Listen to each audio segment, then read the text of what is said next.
नमस्कार दोस्तों, आज मैं आपके लिए लेकर आया हूँ एक बड़ी मज़ेदार और समझदारी वाली कहानी जिसका नाम है राजा और बूढ़ा आदमी।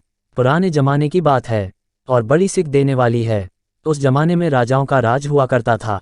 अलग अलग प्रकार के राजा हुआ करते थे और विभिन्न प्रकार की उनकी आदतें हुआ करती थी। एक राजा ऐसे थे जिन्होंने अपने साथ रहने वाले लोगों को ये कह कर रखा था कि अगर मैं किसी की तारीफ में वाह कह दूँ तो उस व्यक्ति को इनाम में 1000 सोने की मोहरें दे दी जाए।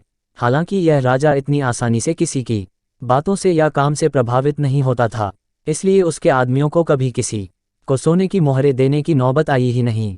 एक बार राजा अपने आदमियों के साथ शिकार करने के लिए जंगल जा रहा था। बीच सफ़र में एक बूढ़े आदमी का घर आया। राजा ने देखा कि उस बूढ़े आदमी की उम्र से 90 साल से भी ज़्यादा का लग रहा है। उसके हाथ पैर कांप रहे थे, फिर भी वह बड़ी मेहनत से एक फल देने वाले पेड़ का पौधा अपने घर के बगीचे में लगा रहा था। राजा को उस बूढ़े आदमी को ऐसा करते देख बहुत आश्चर्य हुआ। राजा का सोचना था कि बूढ़ा जो फल का पौधा लगा रहा है उसे अच्छी तरह से बड़े होकर फल देने में कम से कम 10 साल लग जाएंगे।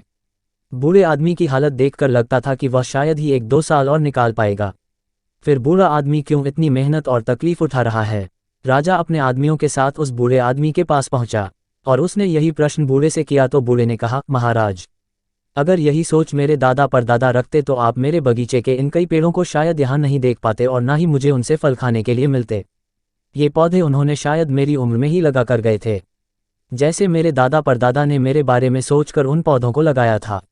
मैं भी अपने बच्चे और बच्चों के बच्चों को ध्यान में रखकर इस पौधे को लगा रहा हूँ।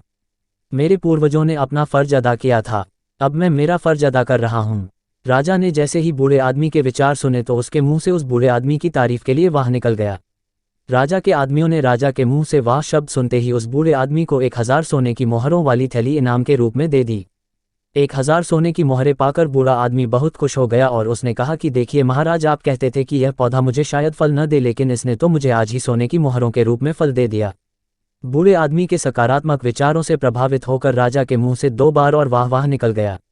नियम के हिसाब से सैनिकों ने 2000 सोने के सिक्कों वाली थैली बूढ़े को और दे दी।